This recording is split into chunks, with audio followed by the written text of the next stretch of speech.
maka malaikat maut turun ke sini. Makanya ketika sakaratul maut sudah datang, maka yang baca Quran hentikan. Kenapa? Oh, memang gitu ya. Jangan semakin kenceng. Ayo Pak, insya Allah Pak, gitu.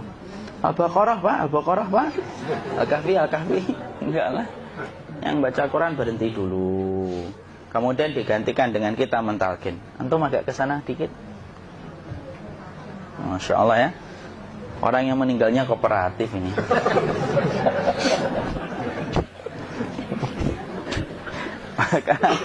maka agak ke sini ya. Maka disunahkan kita untuk mentalkinnya. Nanti ketika mentalkin jangan terlalu sering, jangan terlalu membebani. Jangan terlalu sering itu la ilaha illallah, la ilaha illallah. Tidak gitulah. Berat nanti dia ngerasakan. Di situ Imam Qurtubi juga menyampaikan, jangan terlalu sering karena itu memberatkan dadanya. Jadi ketika mentalkin saya sampaikan, boleh diganti atau enggak Ustaz? Enggaklah, talkin itu ibadah. Ibadah itu tauqifiyah. Tauqifiyah itu enggak usah diganti. Karena Rasulullah mengatakan lakinu ala mautakum la ilaha illallah. Talkin orang yang meninggal di antara kalian dengan la ilaha illallah. Enggak usah diganti Allah Ustaz yang lebih singkat, lebih pendek. Enggak usah. Subhanallah Ustaz, enggak usah. Kenapa? Karena talqin sudah ditetapkan ucapannya oleh Nabi, begitulah kita mencontohnya. Jadi tidak usah diganti. Cara mentalqin, jadi kalau keadaan sudah tenang, tolong kalau sudah sakaratul maut jangan ditinggalkan. Karena sesungguhnya pertempuran setan itu pada detik-detik kematian semacam ini. Dan betul-betul berusaha untuk menjadikan dia murtad. Nanti makanya di situ di buku nanti dibahas kan, pertempuran setan itu sampai detik-detik orang mau mati itu sudah ayo kufur, murtad aja tuh, kamu sakit kan? Nah, itu kayak gitu. Makanya jangan ditinggal. Capek gitu kok nggak meninggal gitu ya. Udah gantian mas. Dan jangan kemudian meninggalkannya. Mangkat dulu gitu. Enggak lah, janganlah. Terus ditampingi terus.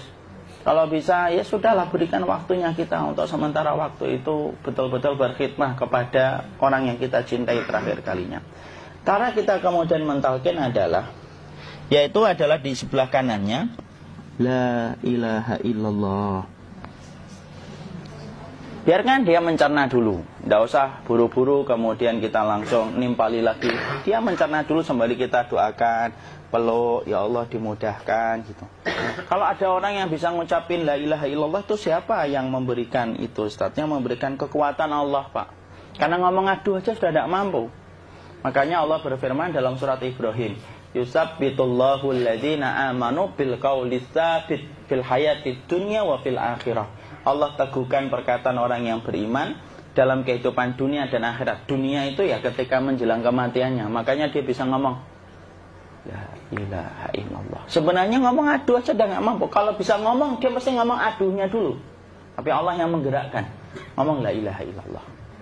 Makanya mangkana akhiru kalamihi la ilaha illallah dakhalal jannah. Barang siapa akhir kalamnya itu adalah la ilaha illallah, pasti masuk surga. Makanya kita lagi la ilaha illallah. Dah. Cerna dulu. Enggak usah minta diburu-buru ya. Enggak usah gini.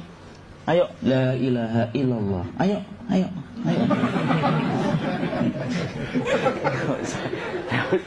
Enggak usah gitu. Ya, biarkan dia pelan-pelan gitu. Ayo tapak, ya Allah capek saya Pak. Enggak usah gitu. Ya, ucapkan la ilaha illallah. Kemudian dia mencerna. Lalu kalau dia sudah mengatakan, antum mengatakan la ilaha illallah. Ya, kalau sudah mengatakan la ilaha illallah, berarti sudah. Enggak usah ditalkin lagi, enggak usah. Belum meninggal juga Ustaz? Enggak apa-apa, biarin aja.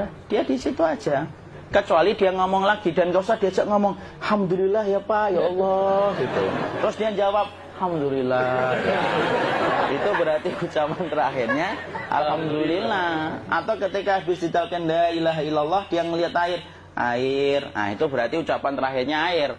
Talkin lagi. Gak usah marah. Aduh Pak minta air. Kuncinya mau minta air nanti aja dikubur gitu loh. Jangan gitu. Biarin aja. Jangan kemudian setelah la ilaha illallah La ilaha illallah. Terus, ayo tutup, awas yang ngomong lagi ya. Nggak usah gitu juga. Maka kemudian setelah la ilaha illallah sudah, nggak usah diajak ngomong gitu.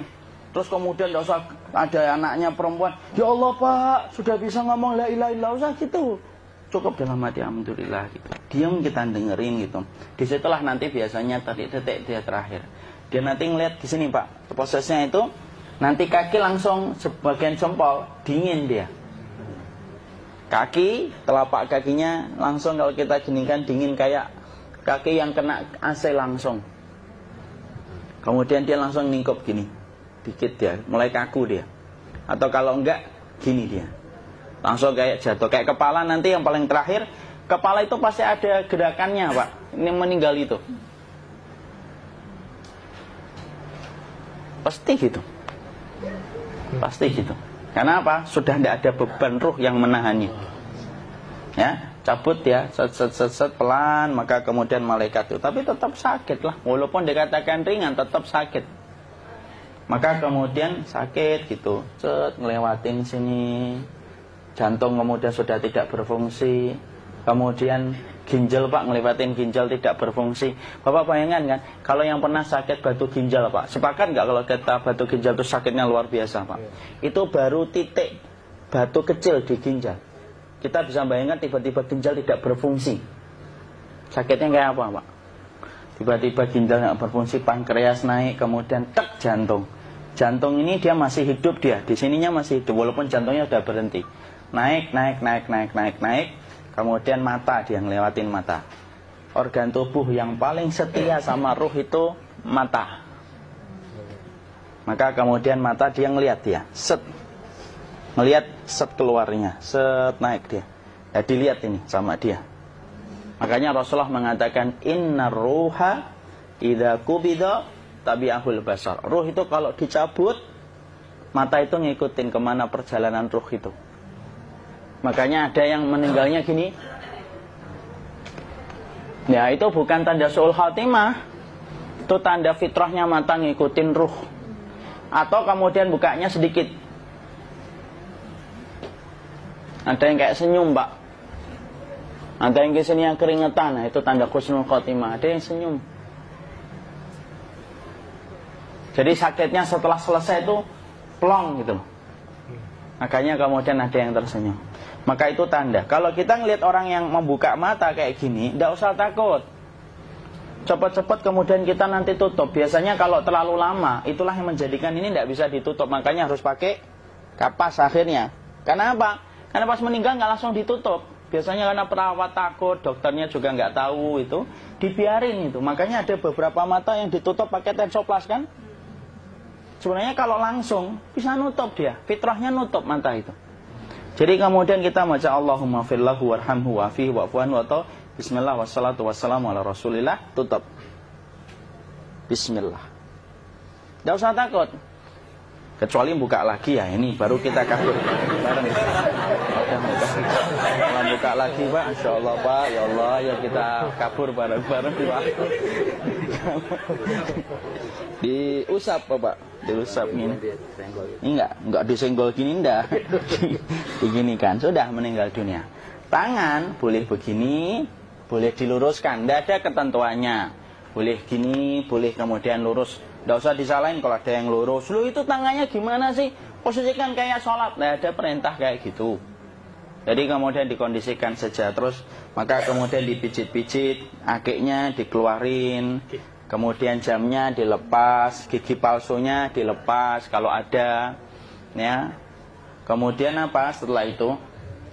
Coba buku.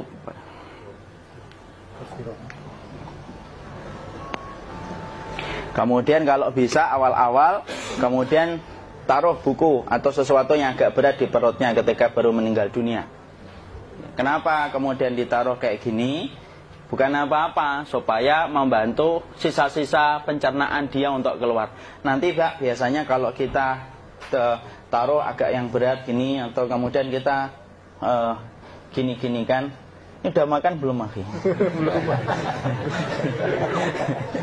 Udah makan belum makan kok udah gede ya?